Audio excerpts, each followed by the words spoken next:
Assalomu alaykum qadrli kanalimiz a'zolari. Mana Bo'stonliqda archalarni manzarasini sizlarga video orqali ko'rsatamiz. Mana bunday archalarni 10 dan ortiq turlarini yetishtirish yo'lga qo'yganmiz. Mana bu joyda tanlashimizdan maqsad Bo'stonliq havosi o'zining musaffoligi bilan bu turlarga juda ham bir ijobiy ideallik baxsh etadi. Mana ko'rishlar mumkin, yaqindan ko'rsataman. Mana shunday holda, yam-yashil moviy holda.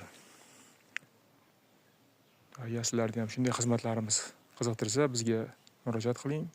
Biz bu turlarni, ko'chatlarini, katta holdiylarni, ekishlarni yo'lga qo'yganmiz. Bizda hamma narsa tajriba asosida olib boriladi. Kimga qiziq bo'lsa, bizga murojaat qilinglar. Biz har doim xalq xizmatidamiz.